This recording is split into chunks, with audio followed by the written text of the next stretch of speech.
Hello students, so this is another video on a new chapter, and this is chapter 4, and the chapter's name is simple equations. So we are in algebra now. Before going to simple equations, you have to recall some of the previous knowledge you have already learned in class 6, and you have some idea on what is a equation. So while we are talking about equation, some of the terms come to our mind, and those terms are variables, constant and algebraic expressions. Okay, so आपके दिमाग में आता होगा equation आ गया तो मतलब हमें अभी वेरिएबल और कांस्टेंट के साथ काम करना पड़ेगा. सो ये variable and constant and algebraic expression होते क्या हैं ये आपको पता है, फिर भी हम थोड़ी और रिकॉल करते हैं. ठीक है. सो ना what is a variable? Variable means something that can vary. और वैरी का क्या मतलब है? चेंज. मतलब जिसका वैल्यू चेंज होता रहता है. तो variable takes different numerical values. क्योंकि इसका वैल्यू चेंज होता है तो ये डिफरेंट न्यूमेरिकल वैल्यूज़ का इसे हम डिफरेंट न्यूमेरिकल वैल्यूज़ दे सकते हैं. ठीक है. The variables are denoted usually by letters of the alphabet such as x y z l m n p etcetera. तो अभी वेरिएबल को आप कैसे रिप्रेजेंट करते हो? नॉर्मली ये स्मॉल लेटर में रिप्रेजेंट किया जाता है, एंड ये लेटर्स ऑफ अल्फ़ाबेट से रिप्रेजेंट किया जाता है. आपको पता है.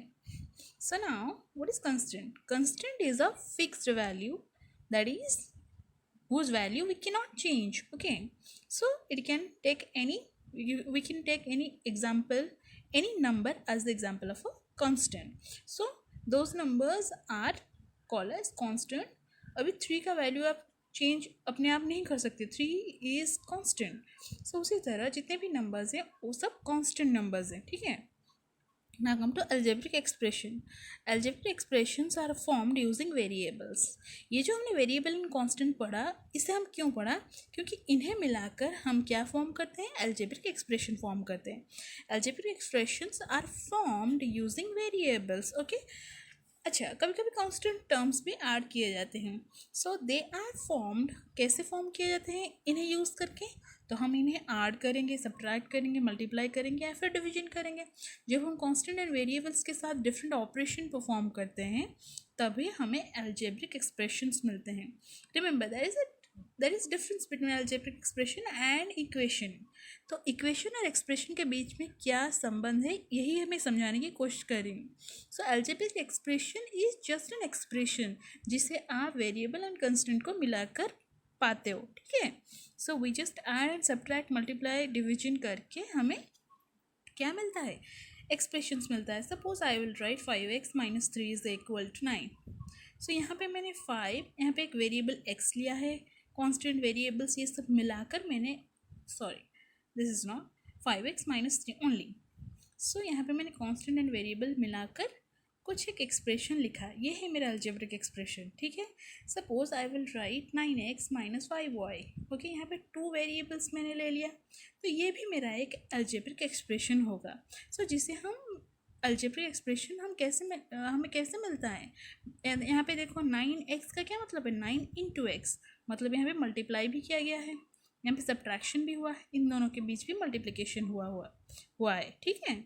So we get expressions by using variables and constants performing different operations like addition, subtraction, multiplication and division. वही चीज़ सब मैंने यहाँ पे लिखा है. Now come to know what is an equation. ये इक्वेशन क्या होता है? सो इक्वेशन आपको ये बताया गया है पहले ही. एंड इक्वेशन एक वेरिएबल के बिना नहीं होता है. सो अलजेब्रिक एक्सप्रेशंस को यूज करके हम इक्वेशन बनाते हैं. And equation is a condition. ये एक कंडीशन दिया जाता है हमें. किसके ऊपर वो कंडीशन अप्लाई होता है? एक वेरिएबल के ऊपर कंडीशन अप्लाई होता है. ठीक है. सो फॉर एग्जांपल ऐसे हमने लिखा है एक इक्वेशन. देखो मैंने कहा था इक्वेशन का क्या मतलब है? Equation comes from equality. सो कहीं पर इक्वल साइन है, यस है, और ये मैंने 2 एक्सप्रेशंस लिखे हैं यहाँ पे इक्वेशन के इक्वलिटी साइन के लेफ्ट साइड में एंड राइट साइड में 2 एक्सप्रेशंस हैं मेरे. सो इक्वेशन जो है वो एक कंडीशन है जिसमें एक वेरिएबल प्रेजेंट रहना बहुत ज़रूरी है. ठीक है. सो नाउ वही मैंने लिखा है, जरा समझने की कोशिश करो। इक्वेशन इज अ कंडीशन, यहाँ पे एक कंडीशन दिया जाता है। वो यह है जहाँ पे हमें टू एक्सप्रेशंस दिए जाते हैं and they should have same value, मतलब जो दो एक्सप्रेशन मैंने हमें मिला है उन दोनों का वैल्यू सेम होना चाहिए, मतलब उन दोनों के बीच में इक्वल होना चाहिए, इक्वलिटी होना चाहिए, ठीक है। That means expression on LHS, expression on left hand side should equal to expression on right hand side, ये मैंने सेकंड में लिखा है। Now equation remain same when the expression on left and right are interchanged. अगर ये जो expression दो लिखे गए हैं left hand side right hand side दोनों इक्वल हैं, तो अगर हम इंटरचेंज करेंगे, इंटरचेंज मतलब 7 को हम लेफ्ट साइड में और इसे हम राइट साइड में ले आएंगे, so it the value will not change, it will remain the same. Okay, सो ये है इक्वेशन ना। इक्वेशन में जो वेरिएबल होता है उसके इक्वेशन को सेटिस्फाई करने के लिए उसे एक वैल्यू दिया जाता है, और ये वैल्यू क्या होगा ना, एक पर्टिकुलर इक्वेशन के लिए एक पर्टिकुलर वैल्यू होता है। वो क्या होता है, उसे हम सॉल्यूशन ऑफ इक्वेशन बोलते हैं, जो हम नेक्स्ट पढ़ेंगे। पर अभी हम क्या पढ़ेंगे, कुछ स्टेटमेंट्स हमें दिया जाएगा और हम उससे इक्वेशन फॉर्म में कन्वर्ट करेंगे, ठीक है। Now write the following statements in equation form. The sum of 3 times x and 11 is 32. So पहले क्या करना है, आपको स्प्लिट करना है कुछ चीज़ों को।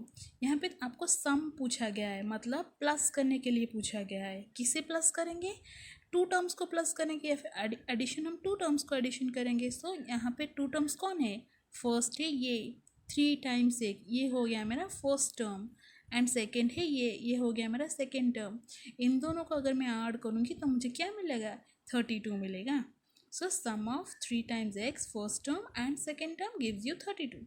सो 3 टाइम्स एक्स मतलब क्या है, 3x, 3 times x is equal to 3x and 11। सो मेरा इक्वेशन क्या होगा, 3x प्लस 11, इन दोनों का सम, और मुझे क्या मिलेगा, 32 मिलेगा, ठीक है। उसी तरह 1/4 of m is 3 more than 7. Okay, try to understand 1/4 of m का 1/4 is, m का जो 1/4 है वो इज यहाँ पे इक्वल इज 3 more than 7, 7 से 3 ज़्यादा है, 3 more than 7। समझ में आया? So you can write it like, इसे मल्टीप्लाई कर लो, m divided by 4 is equal to, that implies 7 plus 3 is equal to 10। और you can write, अभी ये 4 क्या है, इस साइड में डिवाइड है, इस साइड में आएगा तो मल्टीप्लाई हो जाएगा, और you can write m is equal to, ये जो 4 यहाँ पे डिवाइडेड है, सो अगर वो राइट साइड में आएगा तो वो 10 के साथ मल्टीप्लाई हो जाएगा, that is m is equal to 40। Okay, you can write this equation, all the equation is same। So now come to question 3. If you subtract 5 from 6 times a number you get 7। अगर आप subtract करते हो 5 को, subtract 5 from कहाँ से, 6 times a number, ये number क्या है हमें नहीं पता। So let the number be n। हमने इसके लिए एक वेरिएबल लिया क्योंकि हमें नहीं पता वेरिएबल, इसीलिए हम एक अननोन क्वांटिटी n लेते हैं, ठीक है। 6 times n you get 7। तो हमें क्या करना है, सब्ट्रैक्ट करना है। कितना सब्ट्रैक्ट करना है, 5 सब्ट्रैक्ट करना है। किससे करना है, 6 times ए नंबर, 6 times n क्या हुआ, 6n हुआ, 6 into n, उसे हम सब्ट्रैक्ट करेंगे क्या, 5 सब्ट्रैक्ट करेंगे टू गेट कितना पाने के लिए, 7। So our equation is 6n minus 5 is equal to 7. Okay. Now come to another question. Raju's father's age is 5 years more than 3 times Raju's age. So ऐसे जब आपको वर्ड प्रॉब्लम दिया गया होगा तो आपको दो लोगों के बीच में या फिर दो टर्म्स के बीच में कंपैरिजन दिया गया होगा, एक कंडीशन दिया गया होगा। यहाँ पे दो चीज़ें, एक राजू's फादर, एक राजू खुद। तो यहाँ पे राजू के फादर के एज को राजू के एज के साथ कंपेयर किया गया है, और हमें नहीं पता इन दोनों का प्रॉपर एज क्या है, एक्चुअल एज क्या है। तो क्योंकि राजू के फादर के एज को राजू के साथ कंपेयर किया गया है, तो हमारा बेसिक जो राजू का एज है उसे हम कुछ वेरिएबल देंगे। Suppose let Raju's age be x years. Okay. उसके फादर का एज क्या होगा? देखो कंडीशन क्या है, राजूस फादर का एज, राजूस फादर्स एज क्या होगा? देखो age is equal to 5 years more, 5 साल ज़्यादा है, ठीक है, स्प्लिट कर लो, 5 ईयर्स मोर हैं, ये 5 साल ज़्यादा है, किससे ज़्यादा है? 3 times Raju's age, 3 times Raju's age क्या होगा? 3 times Raju's age is 3 into Raju का क्या है? एक्स, 3x, उससे 5 साल ज़्यादा मतलब +5. So now father's age is 3x plus 5. Okay, now come to second statement. राजू's father is 44 years old. Again second में आपको दे दिया गया है कि राजू के पापा को का एज 44 है. दैट मीन्स यहाँ पे हम अगर वेरिएबल में लिखते हैं तो राजू के पापा के एज 3x plus 5 है, और अगर हम एक कांस्टेंट देखते हैं तो हमारे क्वेश्चन में राजू के पापा का एज 44 दिया गया है. दैट मीन्स हमें इक्वेशन क्या मिला? इन दोनों को इक्वल कर लेते हैं. राजू के पापा का एज है 3x plus 5 according to our expression, and question में दिया गया है 44. दैट मीन्स ये दोनों इक्वल हैं. So this is our required equation. Okay, अगर हम इसे सॉल्व करेंगे तो राजू का और उनके पापा राजू का इक्वेशन हमें मिल सकता है. ठीक है. Now come to this one. The teacher tells the class that the highest mark obtained by a student, highest mark obtained by a, यहाँ पे highest mark के बारे में बताया जा रहा है. obtained by a student in her class is twice the lowest mark. Okay, highest mark जो है lowest mark का twice है, और उसके साथ +7 है. Okay, the highest score is 87. Set up an equation taking lowest score to be L. यहाँ पे आपको दिया गया है कि आप लोएस्ट जो है स्कोर उसे L ले लो. तो अगर मेरा लोएस्ट मार्क L है तो हाईएस्ट कितना होगा? हाईएस्ट कितना होगा? हाईएस्ट के लिए क्या दिया गया है? Highest mark obtain bye student in her class each मतलब इक्वल टू ट्वाइस किसका है? Lowest mark twice lowest mark 2 into L, उसके साथ +7. ओके, सो हाईएस्ट मार्क मेरा है 2L plus 7.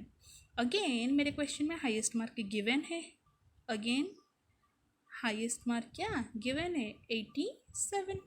दैट मीन्स ये दोनों इक्वल है, तो इन्हें इक्वल कर लो, 2L plus 7, and you will get an equation as this: 2L plus 7 is equal to 87. So this is your required equation. So in this way you can form equations out of the word problems, word statements. Okay, I hope you understand this. Thank you.